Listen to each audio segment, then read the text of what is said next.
because that actually guides your treatment and is going to guide how you manage these patients moving forward. The next question is, after you figure out why they're in AFib, are they stable or unstable? This is generally pretty easy, but it's not entirely dichotomous. So we think of altered mental status, hypotension, pulmonary edema, but these are the things that we think about and look for in our patients, but it's not always clear. And so, this patient, he came in looking pretty sick, but now he's on BiPAP, he's breathing more comfortably, he's awake. You're not going to walk over and say, well, your blood pressure is soft, you have pulmonary edema, and just shock him, right? So you have to, use your judgment and think through these. The other issue is that the most common reason for instability is hypotension. Well, why are they hypotensive? Well, they have a loss of atrial kick and a decreased diastolic filling time. Those are two of the effects of the AFib. The problem is maybe that hypotension is actually causing a compensatory tachycardia. And sometimes you can actually make these patients worse by bringing their rate down because they may not have the preload and the systemic vascular resistance to compensate. So you want to make sure you're not going to make the patient worse when you treat them suddenly by controlling their rate or controlling their rhythm. So how do we get this guy happy again? So the first question is rhythm control and rate control, which are you going to choose? So I'm going to summarize the evidence because there's a lot of it. The brief summary is there's not really a clear preference or findings of superiority of one method over the other for populations. When you look at large studies, AFIRM was the first one in 2002 that we've all heard of, and there's been a number of more recent studies. There's no clear benefit of one method over the other when you look at large groups of patients. The outcomes, part of the problem is the outcomes are pretty rare. So stroke, death, major bleeding that's life-threatening. When you look at those types of outcomes in AFib patients, they don't really happen all that common. Maybe 1 to 3% of the time. And so really we depend on individual patient factors to guide our decisions and to guide our management.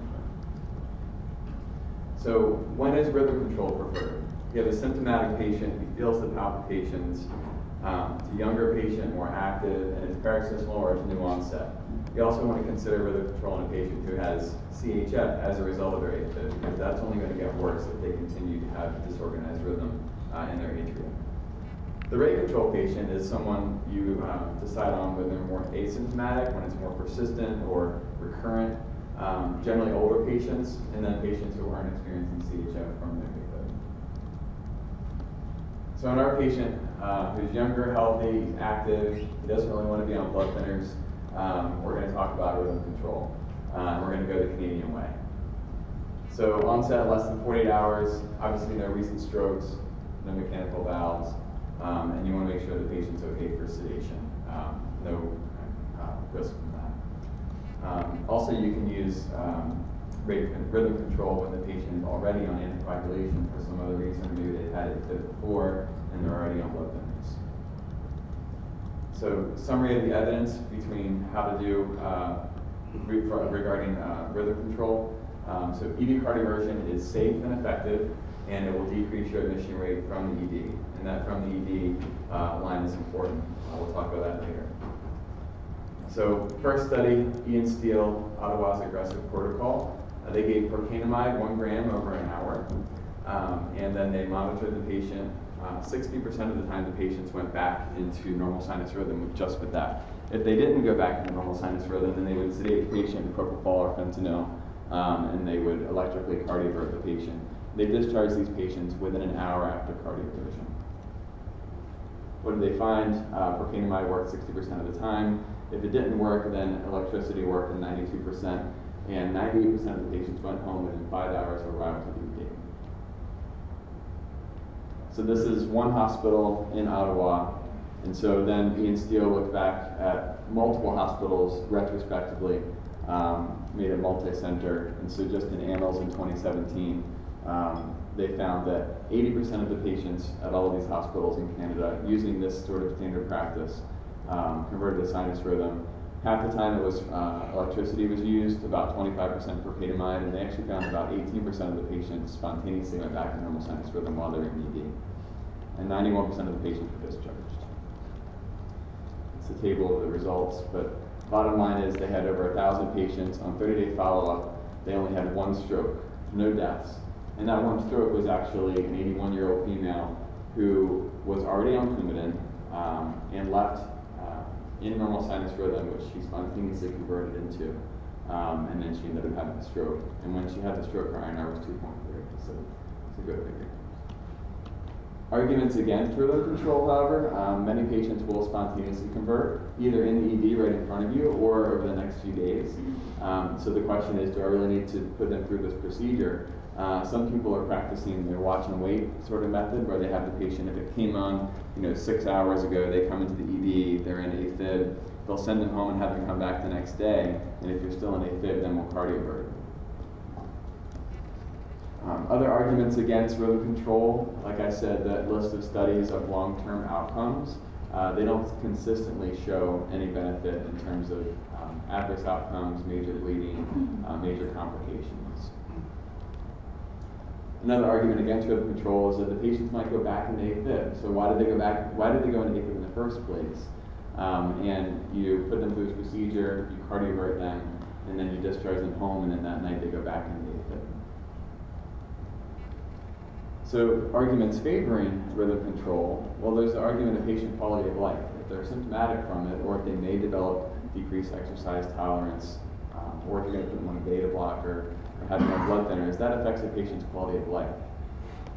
As far as the studies to look at that, this is one randomized controlled trial, so it was fairly small, but they followed patients for 1 year. Of those who got rhythm control in the ED, 100% of that group left the ED in sinus rhythm. 61% of them were still in sinus rhythm 1 year later.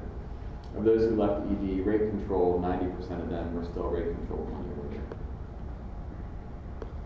And what did they find? When they looked at 1 year follow-up, they had patients go through a 6-minute walk test. They did New York Heart Association classifications, and they looked at quality of life scores, and rhythm control was better according to all 3 of those. You can also look at patient experience. So this is the study by Ballard. They looked at patients who got rhythm control versus rate control in the ED. And what they found was that there was no difference in quality of life scores. That was 30 days out, not as long as the other study, which looked at a year out. But the rhythm control group was overall more satisfied with their ED experience. So if patient satisfaction scores are what you're getting measured on next month, then maybe this is what. And then there was another study just recently in the American Heart Journal that found no difference in quality of life scores at 30 days. They actually looked at hospitalization rates within the following year after the patient was cardioverted, and they found that the rhythm control group actually had more hospitalizations. And they didn't describe why that occurred, but I wonder if it's because the patient went back into AFib, maybe they come in for ablation. It's really hard to say. So we're left with this kind of puzzle. There's lots of factors saying that you should rhythm control the patient, and there's other issues that say it's better to just rate control, put them on thinners, and let them stay like that, because AFib really is a chronic condition. But if you are going to go through rhythm control, the question is it going to be electrical or chemical? And the bottom line is that electrical is safer and more effective. And we'll just briefly touch on that. You all have seen this when the patient gets cardioverted, go back to normal sinus rhythm. It's very satisfying for us as providers. Remember to place the pads AP instead of the traditional where it goes anterior and lateral. You get better conduction through the atria. That's been well studied and shown to be true, and you decrease the size of the chest wall, the depth of the chest wall you have to go through to get to the heart. One thing you always need to remember, if you want to do a clean kill, what can you do? Forget to hit sync, right? So unsynchronized shock might have an RNT phenomenon, sending patient to AFib. So please remember to hit the sync button. Here's the Philips monitor. There it is. Don't forget it. And here's the life pack, and there's the sync button. So please remember to hit that. So you shock the patient, and maybe 150 joules, sometimes 100. Some people go all the way up to 200 and watch the patient levitate off the bed. So that happens, but then the patient is still in AFib and not in sinus rhythm. What can you do next? Anyone? More energy. More electricity.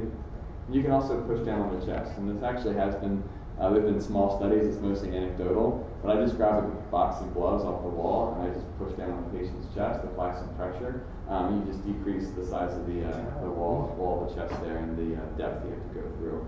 And it works often. A lot of the cardiologists do this, and I've used it a number of times. If I don't get a response initially, just press down on the chest.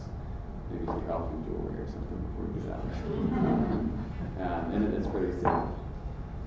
So this was Peter's mandatory slide from yesterday. You can always count on Peter to make his slides as offensive as possible. What if the patient is not a good candidate for sedation? You don't really feel comfortable putting this patient out for a cardioversion, so you decide to go the chemical route. The question is, which agent do I select?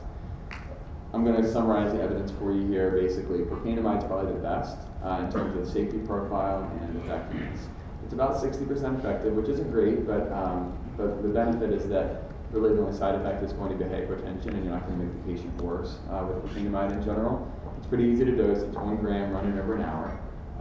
And I have to say, by the rules of how we do these talks, that this is an off-label use. It is not FDA approved for this indication. Propanamide is more FDA approved for ventricular dysrhythms. Ibutylide would be your second option. A lot of the cardiologists like this. And I don't like Ibutylide because it's another way to quickly kill a patient. You don't want to use it if the patient has an ECHF history. You don't even want to use it if they have LAH, apparently. But any issues with long QT or any electrolyte abnormalities, it works 70% of the time. And you run a milligram in over 10 minutes, you wait 10 minutes, and then you repeat it. You watch the patient for 4 hours to make sure they don't die in front of you. And you look for QT prolongation, VTAC, hypotension. The study showed that about 5% of the patients are going to go into VTAC after ibutylide. So that's 1 in 20. It's kind of ridiculous that we use this drug.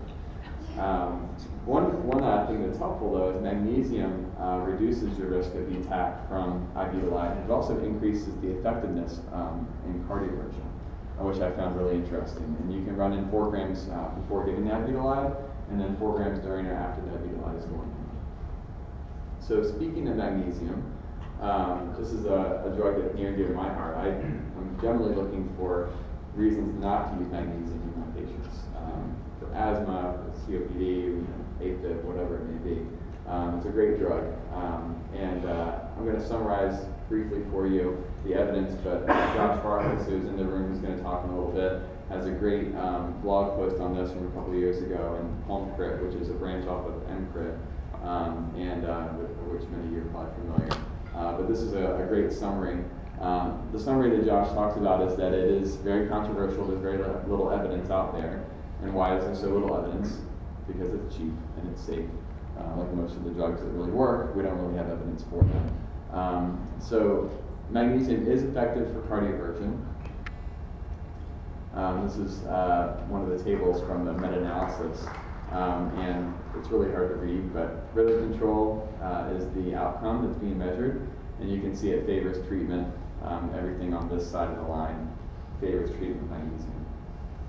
It's an effective adjunct for cardioversion as well. So whether you're using chemical cardioversion or electrical, magnesium will make the cardioversion more effective, will increase the success rate, and it actually improves the safety of cardioversion, whether you're using drugs or electricity.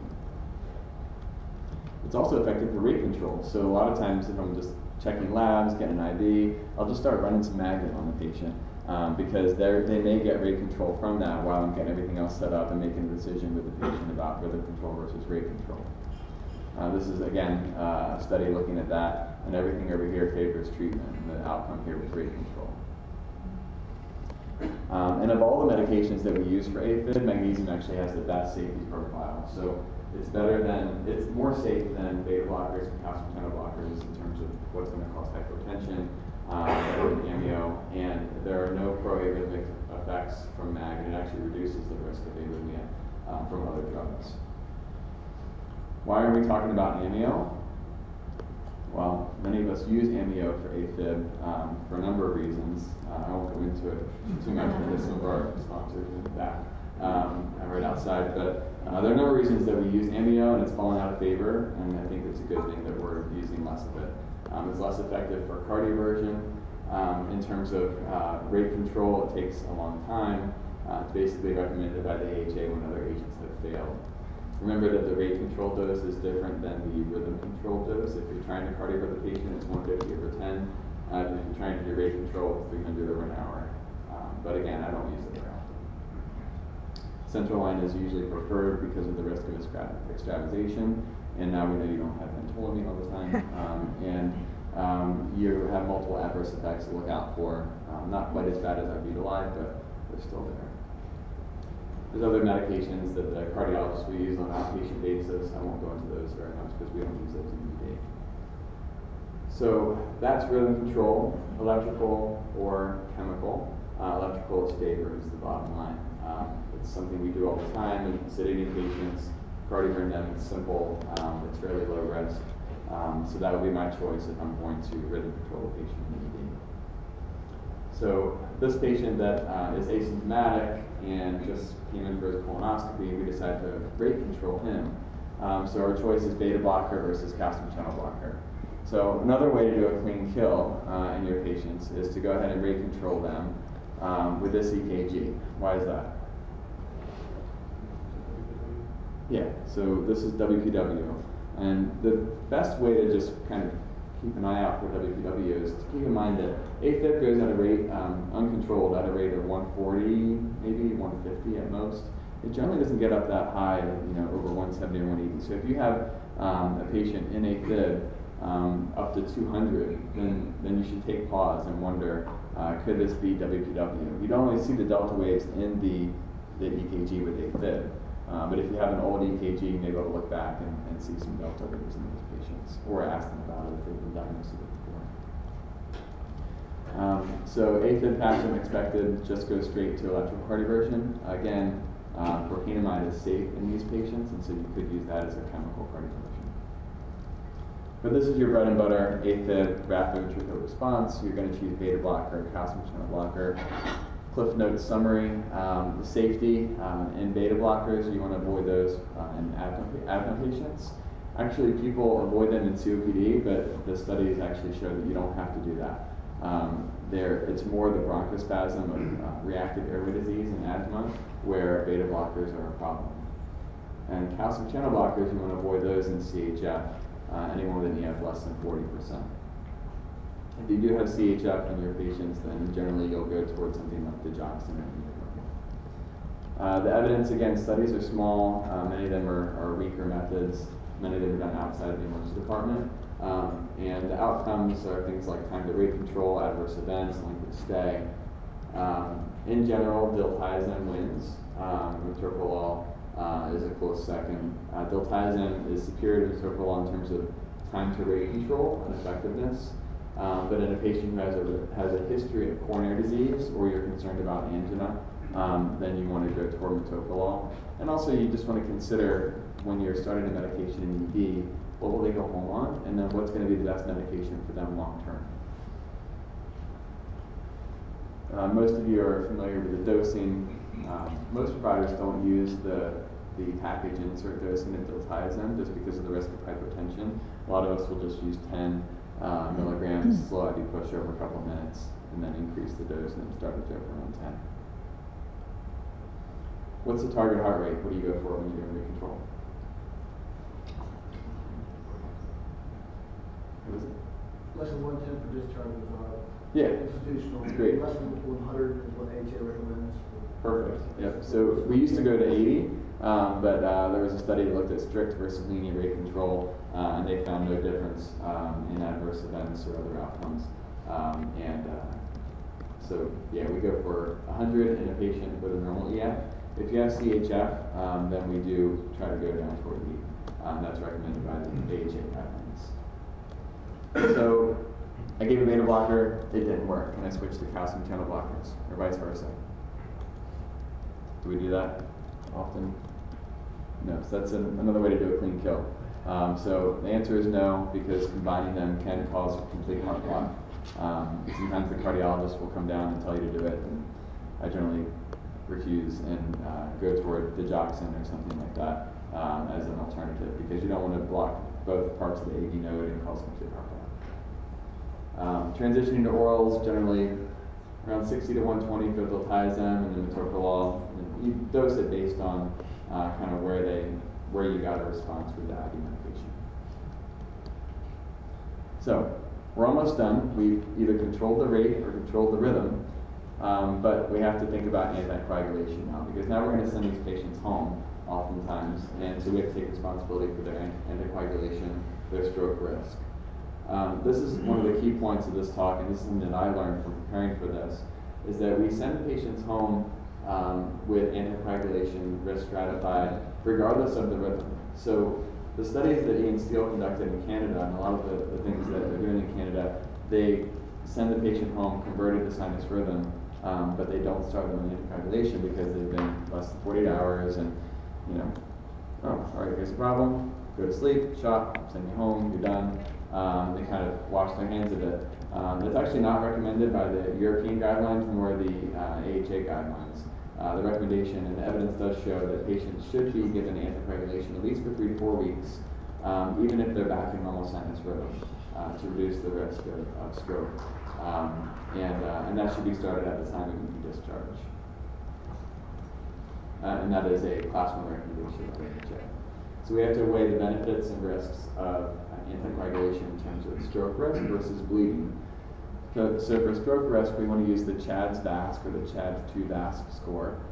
That's what's been recommended by the AHA. It's pretty simple. Don't memorize this. Pull it up on MD-Calc or any online. Just Google it. But just remember, CHADS-2 VASC score is what you want to use for stroke risk. It's going to spit out your stroke risk based on the score, 1.3% over a year if you have a score of 1, 2.2, and it just goes up from there. The most important numbers you need to remember are 0, 1, and 2. The reason is that the AHA recommends that if it's a score of 0, you don't need to do anticoagulation. This is your young, healthy guy that has no other medical problems. He just went into AFib after drinking too much over the holiday, and you put it back in normal sinus, you send him home with nothing. If they have a score of 1, it's really up in the air. Nobody knows what to do. The evidence doesn't really go in any direction. You can talk to the patient about risks and benefits, talk about their lifestyle and those sorts of things, and make a decision with the patient whether they do nothing, they do a daily aspirin, or they use a vitamin K antagonist or a novel oral anticoagulant. And then it's a class 1 recommendation that if the patient has a score of 2 on the CHADS-2 VASC score, you should start anticoagulation. In terms of bleeding risk, we use the HAS-BLOOD score. So another MD-Calc, just know HAS-BLOOD is your bleeding risk score. Again, it uses similar scoring mechanism and spits out your bleeds per 100 patient years. So you can have this sort of risk discussion with your patients once you calculate both of these scores. Again, regardless of the rhythm they go home in, whether they're rate controlled or rhythm controlled, you have the same discussion about risks and benefits of anticoagulation. So let's do a little practice. So our CHADS-2 VASC score in this young guy, he has history of hypertension, that's it. His annual stroke risk is 1.3%. And hypertension is also a factor on the HAS-BLOOD score. He likes his glass of wine each night for dinner, and maybe a couple on the weekend. And so his annual bleed risk is 1.9%. So you have this discussion with the patient, you talk about risks and benefits, and he could easily opt for aspirin a day. Your patient who's asymptomatic has other risk factors. He's diabetic, he's a little older, his annual stroke risk is a little higher. So we do want to anticoagulate him, but we have to talk about his creatinine of 2, his diverticulosis history. This places him at a risk of 8.7% for annual bleeding. So his risk of bleeding is actually higher than his risk of stroke, which is a discussion we have to have with the patient. But maybe this is a patient that might be better on warfarin because it's more reversible, but then you have to consider compliance. So there's a number of factors. So which anticoagulant? So the novel oral anticoagulants are probably better, at least that's the way the evidence is going. I'm not going to go into all of them and all the studies behind each and every one of them. I think that's a great way to put more of you to sleep than are already sleeping. But just a quick kind of summary of the data. We won't go through it all. Bottom line is apixaban is preferred in general by our cardiologists. The data in terms of stroke risk and bleeding risk is a little bit better than the other studies. And of course, there's also, I saw an Eliquis breath right outside, so kudos to them for breakfast. The dosing is 5 milligrams BID, just to keep it simple. All of them are weight-based, so whatever anticoagulant you choose, 70 kilograms versus 60 is kind of the cutoff, and so you can work with your pharmacist to make sure you get the right dosing. All right, so in summary, stepwise approach to AFib to take into account why the patient went into AFib in the first place. Are they stable or unstable? If they're unstable, you just sedate and cardiovert them. And if they're stable, you want to look at your patient, talking about risks and benefits of both methods, that the data is not great in either direction, and that you can have sort of a shared decision-making discussion and involve your patient in that. You're going to choose rhythm control in your symptomatic patients who are younger, or if they're in CHF, and then rate control in your asymptomatic patients more commonly. Rhythm control, electrical is often safer than chemical. You want to use AP pad placement, and don't forget to sync. And then rate control, you want to stop and think about WQW. Calcium channel blockers are generally a little more effective than beta blockers, and your goal heart rate is 100. You're going to risk stratify your patients. You're going to use the scores we talked about, CHAS-DAS score and the HAS-BLOOD score. And then you're going to use shared decision-making below this, and you're going to arrange follow-up, probably an outpatient echo, and close follow-up with either the primary care doctor or cardiology. If they've never seen a cardiologist, they probably should start at this point. So one last soapbox that I'm going to stand on, and I'm very test averse a lot of times in my practice, and so this is one thing that I harp about a little bit. Take pause before you click troponin in these patients. Oftentimes we just get a panel of labs, electrolytes, and we click troponin. There's actually good data to demonstrate that your risk of ischemia and a positive trope is no higher if you came in normal sinus rhythm versus AFib. What determines your risk of having an elevated troponin or an stemming is whether you have crushing chest pain, radiation to the jaw, going down the arm. It's your typical presentation of ACS. So when a patient comes in AFib, take the AFib out of it and ask them about chest pain, shortness of breath, exertional symptoms, sudden onset, and all the other symptoms we asked about when we're asking about an ACS history, and order your troponin based on that, not based on the rhythm that they're in. And there's good evidence to support that a patient's AFib is generally not going to be due to an acute coronary syndrome. And the problem is that they're probably going to have a little bit of demand ischemia from being in AFib at a rate of 150, and they don't have that kind of reserve. And so when you get a trope of 0.04, you don't really know what to do with that. Now you have to admit the patient to all their zero tropes, and you just pissed off your cardiologist because they know that it's probably just due to demand ischemia.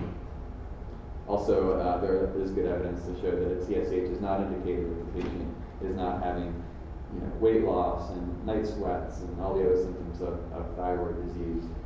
So just keep that in mind, that you don't have to order this huge panel of labs for every patient. And you can really just go with electrolytes and the basic things guided by your history and the physical exam.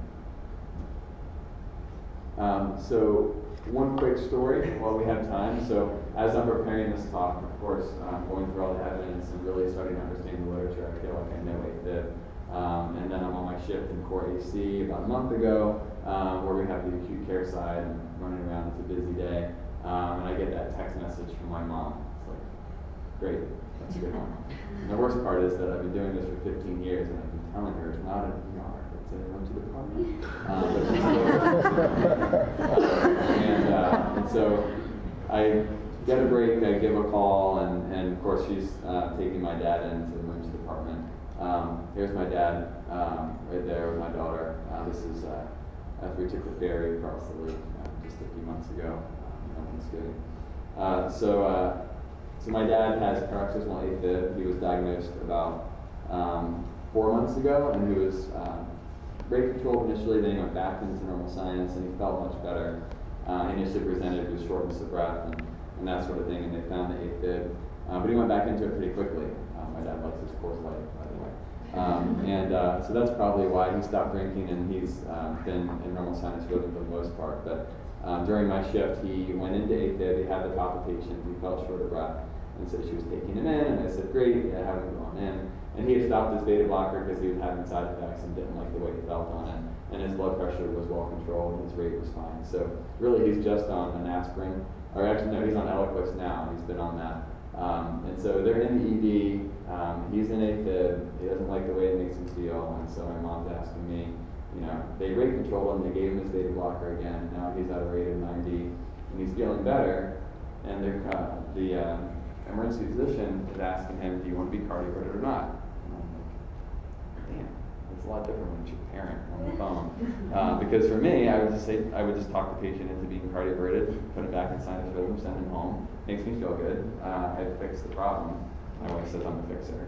And so it's very satisfying to get them out the door that way. But then, you know, when it's your family member, you start to give pause and think, well, I don't know who the ER doc is over there. And he calls it an ER anyway. And they're going to sedate him and cardiovert him. What if they don't hit the sync button? You know. You know, all this is going through my head. And so eventually, I told them to go ahead with the cardioversion, and they were getting all set up and put the pads on, consented, and everything. And then he spontaneously went back in home sinus. And that reminded me of what this data is showing. A lot of times these patients will go back into sinus rhythm, either in front of you or shortly thereafter. Just one of those things to keep in mind. And the story really made me think, you know, there is a difference when you're reading about the studies and you're thinking about what you would do when you're on the patient side of things and it's your family member. Lastly, if your goal is population control, again, then perform unsynchronized cardioversion, miss WPW and give a blocking agent, and go back and forth between beta blockers and calcium channel blockers. But overall, our take to the next shift points, I like that better than take home points. I'm trying to take this stuff home, is patient selection when you're choosing rhythm or rate control. Rhythm, keep in mind that it may be recurrent, but electrical cardioversion is safer. Rate control, your goal is 100. Calcium channel blockers is generally better. Run magnesium in all your patients. It's safe. It oftentimes will fix them before you do anything else. Stop checking troponin, please. And use your CHADS VASC and your HAS blood, regardless of your ED disorder. More than one. Any score of 2 or greater should be anticoagulants. And any questions, please email me, or we can take some questions. 2 grams of magnesium or 4? I generally just run 4 grams in, unless they have any history of renal insufficiency. But you can start with 2 and then just give another 2. That's the problem, there's not great evidence. The critical care literature points to pretty high dose of magnesium infusions, where they go up to 5-6 grams and they just continue to run it in. And Josh would be able to speak to that better than I could. But I try to stay out of the critical care population and focus on the ED care. And I think it's simpler for us than having our nurses come to us and say, you want 5 grams? How do I put 5 grams into a bag? Or questions about the rate. I just try to stick to what our nurses are familiar with and just run 2 or 4 and run that in, as we're doing everything else. Yes? Mine was the same question, but how fast do you run it? I generally run it in over an hour or 2. The nurses, usually they say, oh, this dose needs to be running over this long period of time, but the OB docs, they push 6 gram over like 30 minutes and run it in really quickly. So you just watch for hypotension. I think it's fairly safe. So I'll run 4 grams in over about 2 hours in general. But you can probably do it faster and get away with it. I don't know if, Josh, if you have experience about the actual rate that you would run it in at? Yeah. Other questions? Okay, so if you're giving people like a number, people feel like numbers for us. The Finnish studies show like 0.6%. They were pretty cavalier with 5,000 patients. I mean, still shows like these 0%, your lower numbers. So if you blend it, I usually tell you about 0.2% the criteria that you select. If you were to give a number, I thought cardiologists say 1 in 300 is what they do in the BCC outpatient. Sorry. We'll say as far as not generally punctual. So we'll do a quick turnaround here. If you have other questions for Rich, I'm sure he'll be happy to answer them outside. If you'll underdress, I'm in another ski sweater, he's in a tie. All right, so I'm Steve Bourdienne, and we're going to talk more about toxicology and about pattern recognition today. We're going to talk about toxidromes. And we're not going to focus so much on treatment. I'm kind of old school. I don't have a lot of gray hair, but I'm missing hair, so I like to focus on physical exam. and we'll talk a little bit about treatment of these toxidromes. But first, if ever there was doubt that there will be a continued need for emergency medicine and medical toxicologists, it's this Facebook yard sale page that I found. So she's selling her used IUD, gently used, only used for a couple months. She didn't clean it, and it's yours for 75 bucks. I really wish I had bought this, and then I could actually show it to you. But anyway, fighting Darwin is what I like to say we do. Okay. So the word toxidrome has been around for a long time, and it's a constellation of signs and symptoms that point you to a direction. You'll recall yesterday we talked about art and how looking at a piece of art that you've never seen before, you can likely deduce who painted that. Well, the same thing is when you're seeing a patient, particularly a toxicology patient. So a toxidrome is really pattern recognition for patients. So I'm going to take you briefly through a tox physical exam. When you're seeing a patient and you're calling your friendly toxicologist, what they're going to want to know. All right. So vital signs are always vital. So we always want all the vital signs. So general appearance, right? So are they alertness? Are they totally normal? Are they hyperactive, like they're on coke? Are they somnolent? And the board exam likes to focus on odors, which are kind of interesting. So some buzzwords, right? And, so if you hear someone says bitter almonds, right? They smell like bitter almonds, whatever those are. Does anyone know what the? So that's cyanide, right? If they smell like wintergreen, methyl salicylate, right? So, if they smell like oily or garlicky, that can be a lot of things. Some of the pesticides that people will ingest to kill themselves have that smell. The one time when, so the other thing, and I love when this happens when there's a medical student with me, so sometimes the patient will come in and they smell kind of fruity, minty, and they've got a bucket of green vomit. It smells really nice, like you would almost want to drink the vomit. And that is one thing, and it's funny, in the, when I asked the medical student, like, antifreeze, right? Well, antifreeze fluoresces, but it doesn't smell, and it's sweet, but it doesn't smell nice. So a bucket of bright green vomit that smells really nice. It's going to be from your alcoholic who's drank a bunch of mouthwash. So I see that like every 6 months, which is kind of exciting. So pupil exam. So are they big, large, and are they reactive or not? We're going to go through cases, we're going to highlight these. And then Rich just talked about the cardiovascular exam. So rate, rhythm, and every tox patient gets an ECG, no matter what. And they may get more than one. On physical exam, the abdomen, I want to know if there are bowel sounds or not. And this is actually really important when you're trying to differentiate a couple of the toxidromes. So absent, everyone should have bowel sounds. But if you have no bowel sounds, that means that it's almost always one toxidrome, and we'll talk about that. Their skin, is it warm, dry, cold, wet? If you have any doubt if they're dry and or warm, you need to stick your hand in their axilla. Everyone should always have some moisture in their axilla. If they have no moisture in their axilla, then it's one diagnosis. At our shop, we have foam, right, where it's always foam in, foam out of every room. After you stick your ungloved hand in someone's axilla, I think it's okay to use soap and water and wash your hands and not just alcohol. And then on neurologic exam, you'll recall I showed yesterday a video of a guy with severe serotonin syndrome who had spontaneous clonus. Right, so you need to see what's their muscle tone like. In serotonin syndrome, tone is increased in the lower extremities compared to the upper extremities. So that guy yesterday who had such severe clonus had just minimally increased tone in his upper extremities. It's really remarkable, and that is almost universally the case with serotonin syndrome. And they also need to check your reflexes. All right. So that's the physical exam that every patient you need to do if you have a question about if there's a toxicologic issue. These are the 8 major toxidromes. We're not going to talk about all of them. We're going to talk about most of them, though. So I think it's pretty clear that adult learners learn best with stories, with narratives. And in medicine, our stories or narratives are cases. So I'm going to show you several cases. I think I have 6 of them. Patients that I've seen that will, by focusing on the history, the physical, mostly the physical, and maybe an ECG, you'll come up with a diagnosis. So these are the toxidromes. These are, I'm going to give you a minute to memorize this. All right, I'm joking. So, but really the important thing here is looking at mental status. Every toxicodrome has an abnormal mental status, except for opiate withdrawal. They may be whiny like my 15-year-old son, but they have a normal mental status. All right, normal mental status. If it's abnormal, it is not opiate withdrawal. All right, so a bit back to patterns. So contemporary of Picasso and Spaniard. Yep, Joan Miro. Good. All right, so case one. This young girl takes unknown meds. She actually made a smoothie out of meds, out of one med. She presents markedly tachycardic. I don't care about that. A little bit hyperthermic. She's agitated and delirious with large pupils.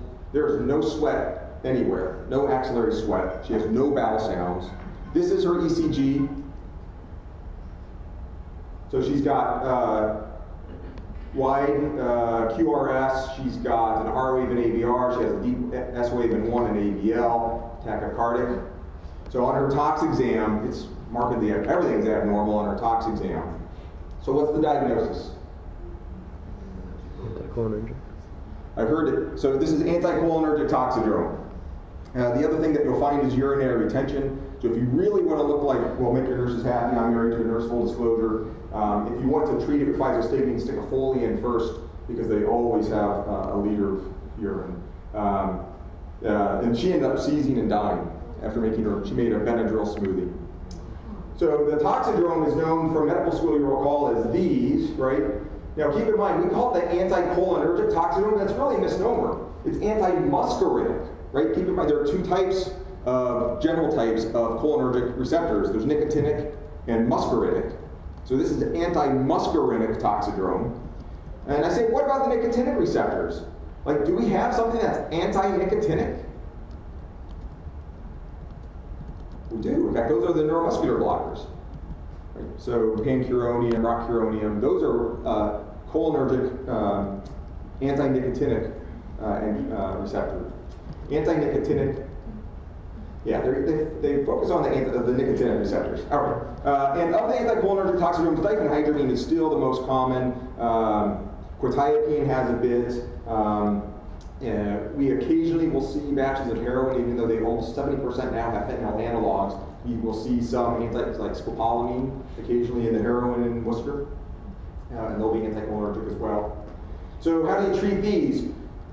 Well, most people want to give benzos because you've got an agitated, delirious person who's a little bit tachycardic, you want to chill them out. But every study that's looked at this, and we published both of them, has shown that physostigmine, so reversing the anti-muscarinic receptor antagonism, is better than benzos. So if you give someone a bunch of benzos, they're more likely to go to the ICU, they're more likely to be intubated, they have a longer hospital length of stay, and physostigmine is superior. And we showed in another large study that only 1/3 of patients need a repeat dose, and no one needed a dose more than 6.5 hours after the first. So if you give 2 milligrams of physostigmine, they're good for 6 hours, they can go to your psych facility or have their psych, they're cleared for psych. They don't need to be admitted. Is it given over a certain amount of time? Say again? Is it given over a certain amount of time? So is Pfizer given over a certain amount of time? I usually give it over a couple minutes, 2 or 3 minutes. I've had one patient was agitated, and we had the syringe here, and he did this, and he plunged it all into him. I thought, uh-oh, we'll see what happens. And nothing happened. So I give it over 2 or 3 minutes. Who's the painter? Yeah, so this is a Van Gogh. All right, case 2. I can't even remember which all these are. So, oh yeah, I know. So a young guy takes a whole bunch of his meds, a whole bottle. He has relatively normal vital signs. His respiratory rate's a little low at 10. He's stuporous. He has kind of normal pupils, normal bowel sounds, normal skin, normal tone, and a normal ECG. So the only abnormal thing is his mental status and slightly depressed respiratory status. So someone up front said it. So this is sedative hypnotic. There are lots of sedative hypnotics. Right? In the 1970s, everyone used barbs, and we're going to talk about barbs later. I think you're going to hear about barbs later today. Benzos supplanted barbs. But they are really safe. I have never seen an isolated benzo overdose die. They are really safe. Alcohol is probably the most common sedative hypnotic, and there's others that raise their head every once in a while, like GHB or gamma-butyrolactone. So Elvis, the king of drug use, right, they did a comprehensive tox screen on him, and they found 17 drugs and or metabolites in Elvis. And there was one that was thought to mostly contribute to his death. It's an old school sedative hypnotic. Does anyone know it? Who? Quaalude, It wasn't Quaalude, though he had Quaalude. Equino? Nope, Phenobarb. not phenobarb. I thought I heard it. So ethchlorovinyl, which was known as Placidil, you can't get it in the United States. You haven't been able to get it for 30 years, but you can still get this overseas, and you can buy it on the dark web. we were trying to do a study of tell a resident, I want you to buy some drugs, and just like let them have it. Like, here's $1,000, buy some drugs. And then do another group of teach them what the dark web is, right? So you know that like 80% of the web is in the dark, like you don't see it. So teach them about that, give them $1,000 and say, buy some drugs, and see who can come up with them the fastest. The IRB hasn't approved that study. All right. So the treatment is supportive, right? These benzo overdoses, they're sleepy, their respiratory rate is a little low, and you just support them. Maybe they have to be intubated, even that's uncommon. They get admitted to the ICU, they're observed for 18, 24 hours, and then they do just fine. Should you give flumazenil, right, the benzo reversal agent? Well, it turns out flumazenil is really safe, and you're probably going to hear about flumazenil in an hour or two when we talk about phenobarb for alcohol withdrawal. Flumazenil is really safe. If someone gets some Versed for procedural sedation and you give them flumazenil, they can have a seizure. If someone's on benzos chronically, you give them flumazenil, they can have a seizure. Anyone can seize from flumazenil, but seizing from flumazenil is really, really uncommon. So anyway, I'm fairly liberal with flumazenil use. I use it to keep someone out of the ICU or keep them from being intubated. Short of that, the patients will do just fine. Oh, no artwork in front of this one. Okay, so 19-year-old presents with hallucinations. He's tachycardic, a little hypertensive. This is normal. He was seeing spatulas falling from the ceiling. That was his hallucination. He is agitated. He's got large pupils, he's tachycardic, diaphoretic, and he's tremulous as well, but he's got normal tone, and his ECG just showed sinus tachycardia. So his tox exam is fairly abnormal, right? The only thing that's normal is part of his vital signs. His respiratory rate and temperature are normal. So what's the diagnosis? Probably see this about every couple days in your shops. And so this is sedative hypnotic withdrawal, right? This is alcohol withdrawal. Now, you can withdraw from any sedative hypnotic. You can withdraw from benzos. You generally don't withdraw from phenobarb because of its half-life. You'll withdraw from alcohol, obviously. And it just takes time to develop the tolerance and for the withdrawal. So the longer you've been without, the longer you've had daily use of sedative hypnotic, the worse your withdrawal is going to be. So every one of my alcoholic patients, I'll say, when is the last time you went an entire day without a drink? And if they say, well, last week I was in detox for 2 days, right, they're not going to have bad withdrawal. If they say, oh, I couldn't tell you, George Bush was the president or something, then those patients are more likely to have some bad withdrawal. You can use all sorts of things to treat sedative hypnotic withdrawal. We used to give, particularly in the trauma patients, we used to order them 2 Bud Light with every meal, and we keep them out of withdrawal. There's a shortage of benzos now. Like, who here is dealing with a shortage of benzos? Right, so lorazepam is on shortage. So we've moved to phenobarb, and you're going to hear about that later today. But phenobarb is great for alcohol withdrawal. The dose is typically loading with 10 milligrams per kilo, and then you can use PRN every 30 minutes or so. It's how our protocol is written. You're going to hear more about that. And you can use propofol as well. But really, ethanol or phenobarb are probably superior agents to treat withdrawal, and I think you're going to hear about that literature. One of my favorite artists Yeah, Renee Magritte. Good. So this is definitely a typical Worcester case. Young kid found unresponsive and effectively apneic. His pupils are pinpoint. He's got bowel sounds. He's got a normal skin exam. So we know what the diagnosis is. Pinpoint pupils, respiratory rate of 4. This is an opiate toxicology, right? Well, there are some things to learn about toxicology. Not all opiates cause meiosis. And you may hear some people, some toxicologists are really hung up on the word opiate or opioid. Opiate is a naturally occurring, opioid is synthetic, like methadone or fentanyl. So what doesn't cause meiosis? Well, propoxyphene, so old school propoxyphene and darvocets may not cause meiosis. Naparidine, old school Demerol, may not cause meiosis. Does anyone here still have Demerol? A few of you, right? So at UMass, it's approved for post-operative shivering at a dose of 25 milligrams IV, which is really funny because 25 milligrams IV doesn't do anything, let alone stop post-operative shivering. But naparidine may not, and then tramadol, which is kind of a dirty drug, if you will, may not cause meiosis as well. But what defines the opiate toxicology is meiosis and a respiratory rate of 12 or less.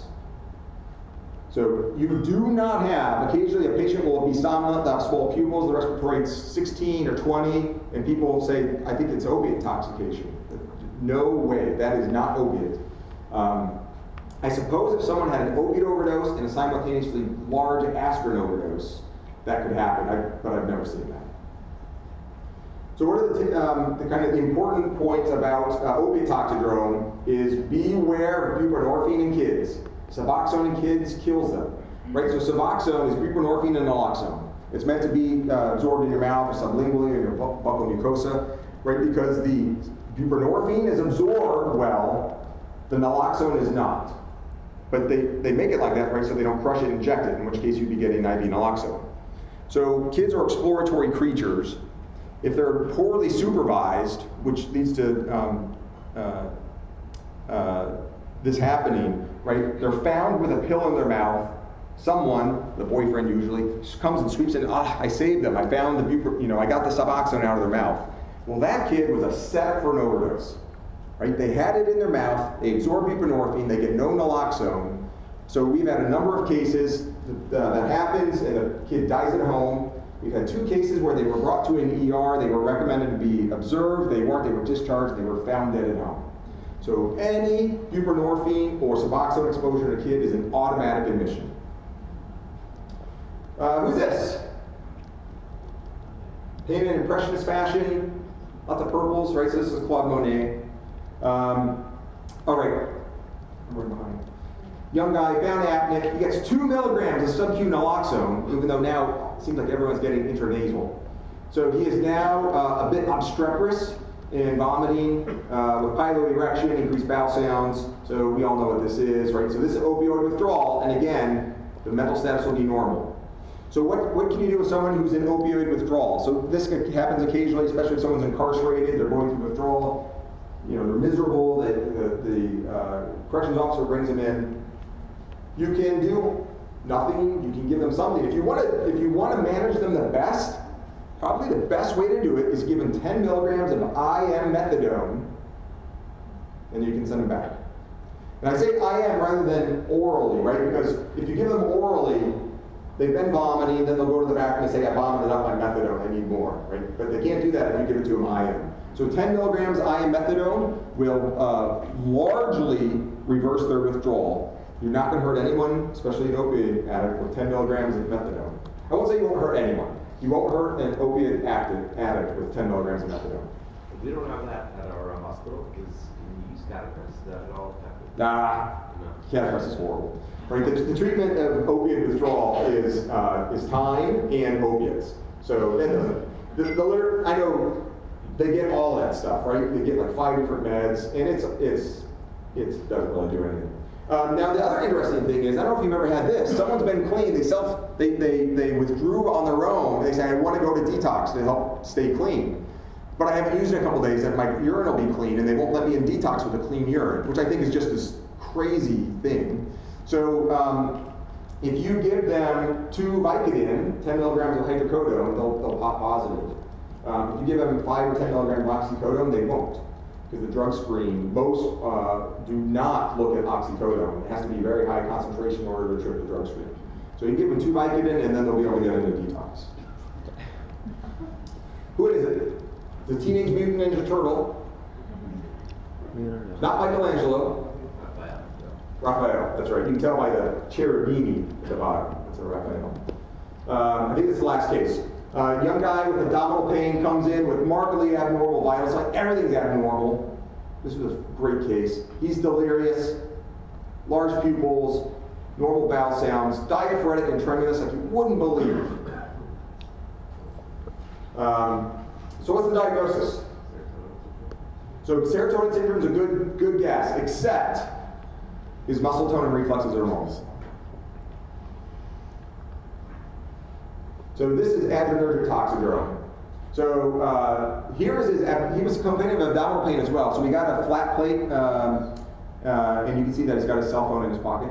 And you may notice that there is something here that looks a lot like something there, and there, and there, and there, and there, and there. So we said, oh, this guy must be packing cocaine. So he goes to the OR, and they find these, and that one had ruptured. So he had massive cocaine intoxication. But there's all sorts of different sympathomimetics now, right? There's the cathinones, this ABD Fubinaca that you may have heard of, this new drug that was just noticed, I think, in August of 2017. And there's another analog of that, they call it AM Fubinaca, I believe, which looks a lot like this. So we'll skip the treatment. Okay, so in summary, if you think of the vital signs in a focused physical exam in a tox patient, most of the time you can come up with a diagnosis. And don't forget to call your friendly local toxicologist if you need any help. So thank you very much, everyone. I hope to see you out on the slopes.